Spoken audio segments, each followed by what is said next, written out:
Welcome everybody to another edition of Atlanta Unplugged, and I'm your host Steve Paul, and I got with me today a very special guest, a legend, man, let me just say it, Jase4Real from Jase4Real. That's right. What's up, man? What's good? I'm in here. Yes. Legendary status in the building. What's been happening? What's going on? Man, just living life, man. Making music, making more music, creating things. You know what I mean? Yeah, for real. Thriving, surviving. You already? Yeah. So life been treating you well? Absolutely. I can't complain. I won't complain. Good, man. So you're still with the music and everything, still pumping out some new content and everything. Absolutely. You can check it out. I'm on Spotify, or anywhere social media under Jase4Real. Yeah, right. So you just solo artist now, right? Well, being independent, I get to focus on what I want to. So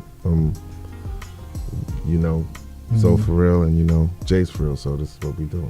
Okay. So you do your own work and you still do work with Jase4Real. Absolutely. Oh man, that's dope. That's dope. Appreciate it. So are you working with any other artists, any up and coming artists or anything like that? Absolutely.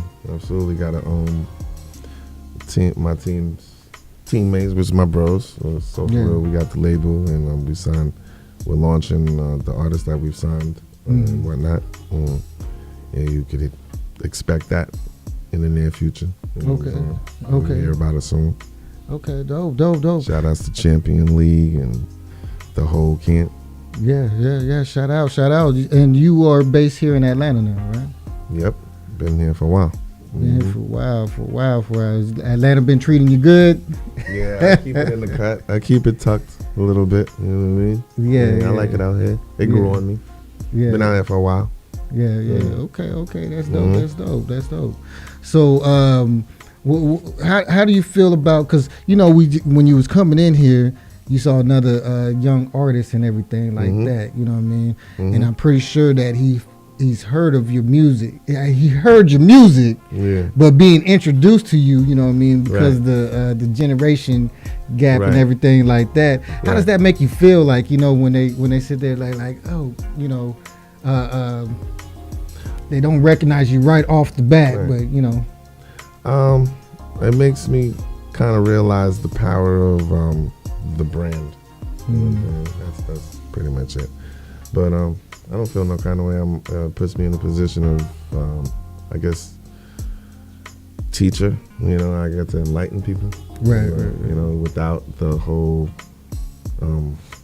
separation of like, oh, that's. Yeah. You know what I mean? Yeah. I could talk to a motherfucker right now. You know what I'm saying? That's cool, man. So what do you think the difference is between then and now when it comes to the R&B music? In the sound, in the business. All of the above, like from the sound, from the business.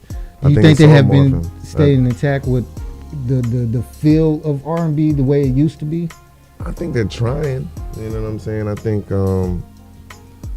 the essence of where we're from will always be in the what they call them, the change and the metamorphosis of the music, the whole, but I think we can tap in more to like a few harmonies from where I'm from, in my opinion, and that's kind of what we do. But I like it, honestly. Like what I think about it, I like certain things. Can't please everybody. Certain things I don't fuck with, but as far as the business, just like the sound is morphing, is exactly what the business side of things is doing as well. You know what I'm saying? Right. Now, we had a young, I guess, rap artist. We interviewed him earlier, and he labeled his music R&B rap. R&B rap. Srap. I call it sing rap. Sing rap, right? Srap. And I know when you came in the game, you know, definitely, you know, that was my generation coming up and everything. That era was when it was bringing that, you know, hip hop to the R&B side and everything. So definitely, Jase4Real was definitely one of those groups that introduced the mix of hip hop and R&B. Candy Rain was actually a Tribe Called Quest sample. Not sample, but like from that. Boom, boom. Oh yeah. Mm-hmm. Back in the days on the Boulevard of Linden, you know what I'm saying? So boom, it took that from the hip hop, and came up with Candy Rain, and it was jumping. Now, do you see the? Because it was almost like y'all was the conception, you know what I mean, and now the birth of. How do you say it? You know? I think. Go ahead. I would say the realness of it, like just a more real with it. You know what I'm saying? More tangible, I guess. You could say, you know how stardom could look like. Oh, might as well not even try. I think that's what you're saying. Anyway, Jase4Real was like the, you know, showed the world that you could do it too. You know what I'm saying? Yeah. How old were you when you started with Jase4Real? 13, 14? Man, you been in the game. You was in the game, man. Yeah, it's been a while. Don't make me feel so old. Because I was there with you, you know what I'm saying? I was there with you, so you know what I mean? So you were 90s baby, you were 80s baby. Yeah. Okay. Don't let me, don't put my numbers out. Back. Don't pull you too far back, right? Oh, man. So besides being in the hip hop world and in the R&B world and everything, in the music industry and everything, where has it taken you in life? Like, I know you had to been able to travel the world and everything like that. What have you experienced since then?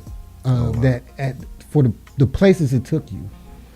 You could say we traveled the world, but man, when you get a taste, it's not enough places. You know what I'm saying? So really, I definitely am not done, you know, touching, you know, and exploring. So what is your favorite place so far that you've been to? Wow, I think Greece was one of the most amazing places I've been. I think Japan was. I remember all of the places I've been, but Japan, what was it? We went to Dubai. You know, I remember there's no trash on the street out there. It's like everything's clean. It's just crazy. So why do you keep on coming back to the States, man? Well, that's a heavy question. You know, like it's a company. We got business to run. So. Right. So, how's the experience feels when you do go to places like Japan and everything, and they're emulating, you know, what you guys do and everything. So how do you feel about that? Do you be like tripping out, or you be like, man, that's cool, you know what I mean? When I first felt that, of course, it was kind of, I don't know what the word would be, like bigger than what I could wrap my head around. You know what I'm saying?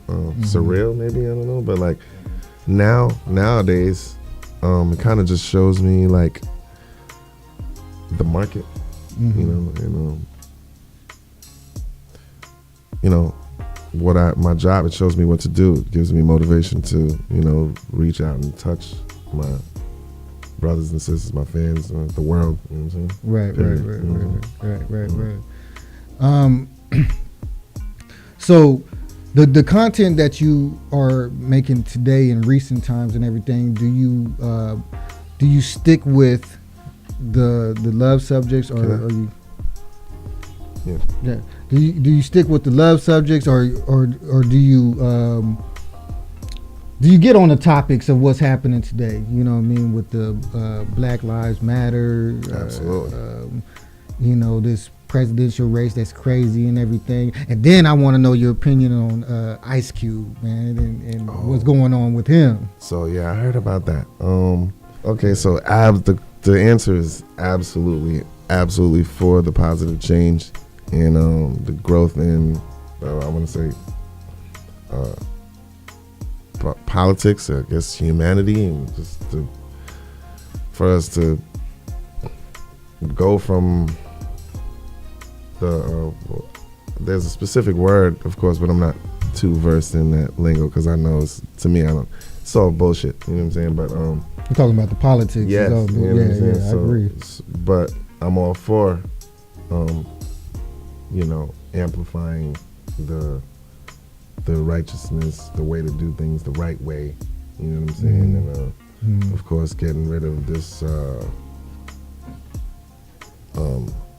What word is that? This thing, this stronghold that we live underneath. You know what I'm saying? If I have been living underneath for so long, and you see, there was a few words that I could have used, but I'm glad y'all know what I'm talking about. But yeah, I've made songs behind it. We have ideas and to. Have you ever experienced only ideas, that? But like productions we're putting into play behind that have to do with that, which is cool. Right. And all of that.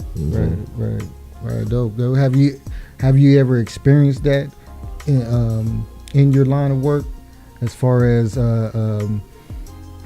racial profiling, discrimination, challenges when it comes to, who we are as a people? Yeah, absolutely. I think more so when I was a kid, before the fame and stuff, because of course that's a little bit of a filter, Right. But even then, we've experienced the presence of that. You know what I'm saying? So yeah, it's a serious matter that needs to be changed, and we are changing, which is dope. I'm not tripping. Everything is happening how it's supposed to. To me.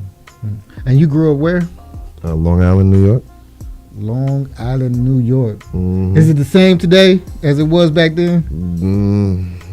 No, not at all. No. Brooklyn is a different place. Like, you know what I mean? I grew up going to church in Brooklyn and have family in Brooklyn, and that's a whole new world right now. You know what I'm saying? As far as like, what do they call it? Gentrification. It's like white people everywhere. After you bust the corner, the hood is right here, and one corner is like, what? Like, this is where niggas used to lay down at, right here. You know what I'm saying? Right. Man, those were the golden days, man. I love it. Man. I love being part of that. Man, everybody wants those days back. Right. Because it was more genuine back then. You know what I mean? I guess so. Right. Do you think the contrast of what's happening today has to do with the money, man? Because back then, I feel like it was done more for the love of the culture, or building a new culture. Because it wasn't like, it wasn't something that was already, industry established. Yeah, you tapped in. Was coming up. You tapped in. It, to me, that time frame was just bringing in the whole digital age of what it is going on right now. Like, when I grew up, 90s. Yeah. What, 10 years after the crack age, when crack hit the streets. So you already know what it is. Like that, it was a whole different world with Reagan. You know what I mean? Reaganomics. Yeah, man. Those times, man. You had the worst of times that brought out the best. You know what I'm saying? Say that. The best, man. Yeah, man. So when we was coming in here, you mentioned, somebody being about crystals and everything. So you get into the crystal joints, you into the meditations and all definitely, that? Yeah, I'm absolutely into that.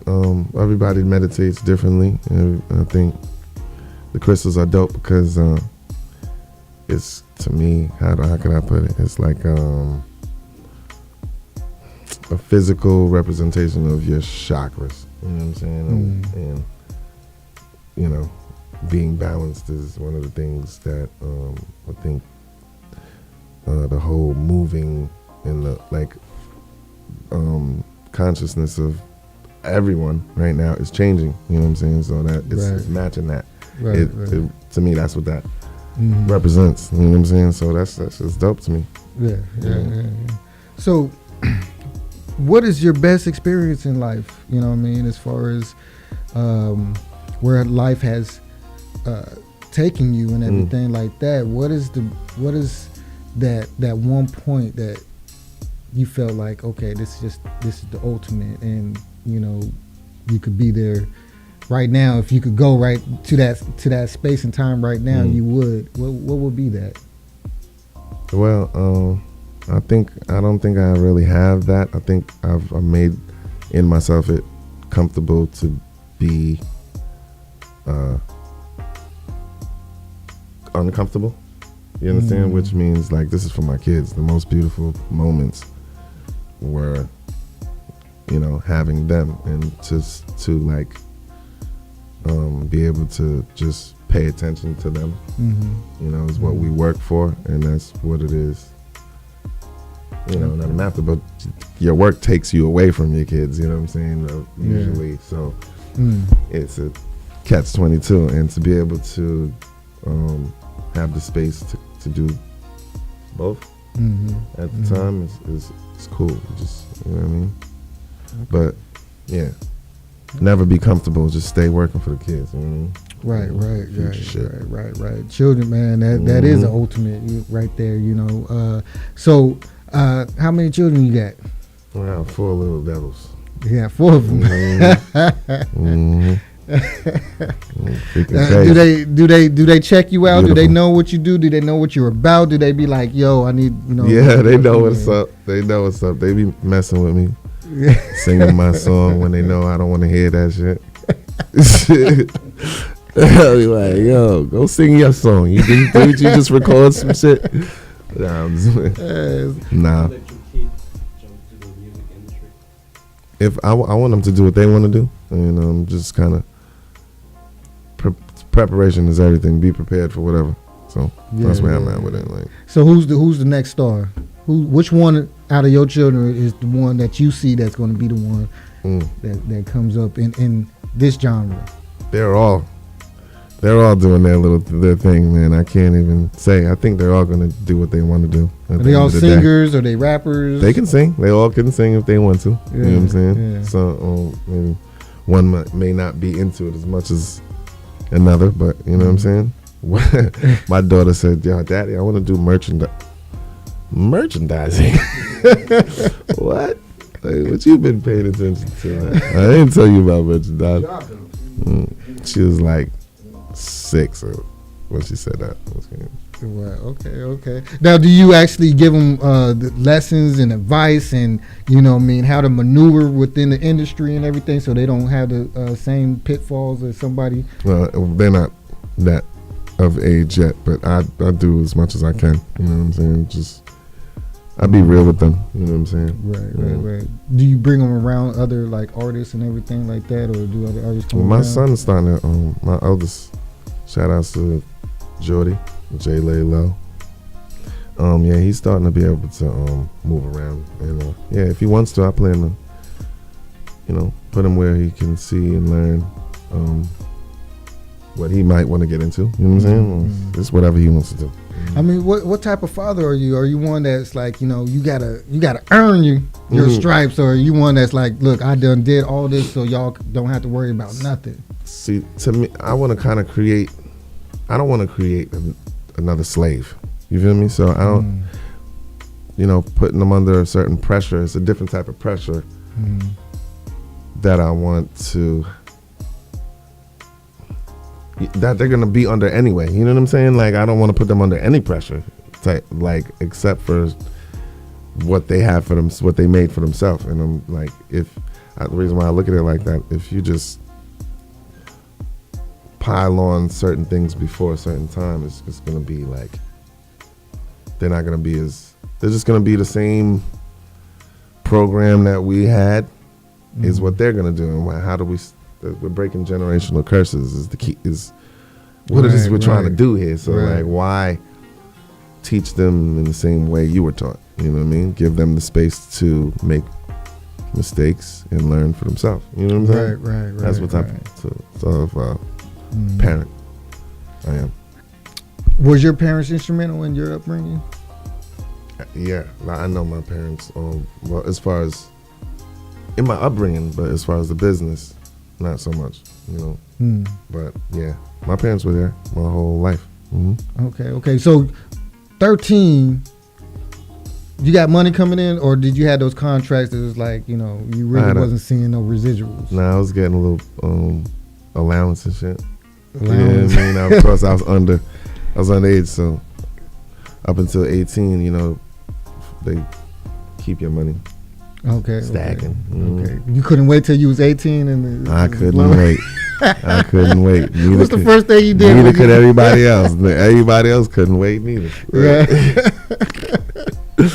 Yeah. What was the first thing you did when you turned 18 and you was like, okay, I got my pockets right now? You know what I mean? I put some money into the house renovations. I got a car. Did a couple of things to try to save some money. Okay, so you invested wisely. I mean, for 18-year-old, I could have done more. You know what I'm saying? Me, looking back on self. I could have done more, but I was, Right. Yeah. Nothing before it's time. That's cool though, man. So how you been getting along with the rest of the crew, man? Those are my brothers. I always love them. Yeah. Niggas want to punch niggas in the mouth sometimes, but like, hey, that's what brothers do. Like, Nah, I love my bros though. What up, Chuck? What up, Dre? What up, Bri? Yeah, man. But I'm pretty sure you created an extended family beyond, your immediate family and everything like that. Is being in the industry now. A lot of people from the outside looking in be like, we just have this perception of what's going on in the industry, man. So you being directly in the industry, do you think we got it right, or got it right as far as the perception? Yeah, as far as the perception of what's going on. To me, perception is reality, and when someone perceives you a way, you should either match it or change it, depending on what it is you right are desiring. It's chess, not checkers. Right. You know what I mean? Well, is the industry more fake than real, or can you find real people in the industry? I mean, or is it a revolving door to where it is what it is? Business is business. So you can't take it personal or anything like that. So I got it. That's an interesting question. Yeah, I think it's all real, but I think you shouldn't be in it looking for a certain thing. You know what I'm saying? Right. Like, it's the entertainment business, so entertain. It sounds like everybody could get it. Like, if you wanted to be an artist, we shouldn't be worried about, this dude's gonna take all the shine, take all the, all the followers and everything. There's enough out there for everybody to get it, right? I'd say, but I mean, I don't think that's not the essence of business. So I don't think it'll ever be just open. Feel it's as open as it's gonna get right now with everybody being independent. You know what I'm saying? Yeah. And that doesn't make you. It's still not exempt. You know what I'm saying? You still have to have the other ingredients to know what to do and what. You know what I'm saying? Right. Yeah. So. Let's talk about the record label. Yeah, we have a record label called ADE. I have my own label called Best Entertainment Alive, BEA, and we signing artists. We launching. It's about to go digital. Okay. Yeah. So this is brand new. It's been established for a while. However, we're just moving on it because, we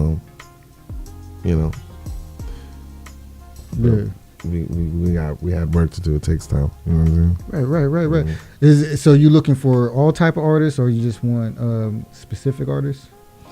My eyes open for real talent, just real talent. You know what I'm saying? And I think that's all I could go off of. Like, it's no putting a specific thing on it. When you got it, you got it type shit. Right. So how can people get in contact with you? How are you scouting out for these people? How are these people gonna? You look for them, or they look for you? I have people who have an eye on the talent as well for me, Howard. But for the most part, it's a pretty authentic thing. There's no real platform designated that I'm designating to find the talent, which is actually a cool idea. We're gonna have to set that up here at Atlanta Unplugged. Right. You know what I mean? Bring the talent in. He's gonna be the judge. He's gonna, Right. I hadn't really thought about it, but that's a cool idea, bro. Yeah. So, what do you want the people to know?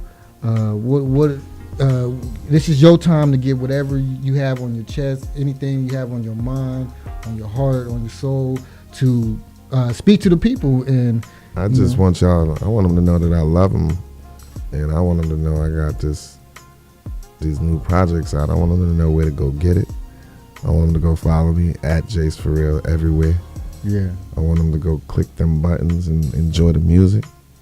Spotify, wherever it's to be found, YouTube, this, that, the other. Google it. We here. Just turn up, love again. Not just the song. Yes, indeed. Turn up and love again. Mm-hmm. Man, that's the answer to everything if you think about it. You know what I mean? Say that. Bring back that real feeling again, man. Yeah. You know what I mean? The analog feeling, you know what I'm saying? that warmth, Right. We need to go back to cassette tapes, boy, you know what I'm saying? Wait a minute. You're like, hold on, wait, we can't go back that far, you know what I mean? Right. The man, it was an honor to have you here and honor is mine, man. Pleasure is mine. Man, much respect. You know what I mean? And no doubt. Thanks for being here. No doubt, y'all. We got to do it again. I'm gonna bring my artist through here. Yeah, he's gonna bring his artist through here. Y'all tuning in. Tap back into this brother right here, man. He got a lot of good things coming up into the future, bringing that love back. If y'all looking to get into the industry and everything, you got to find real ones like this brother right here. Real recognize real ones. Real recognize real. And that's it. That's all. This is Atlanta Unplugged. And we're out.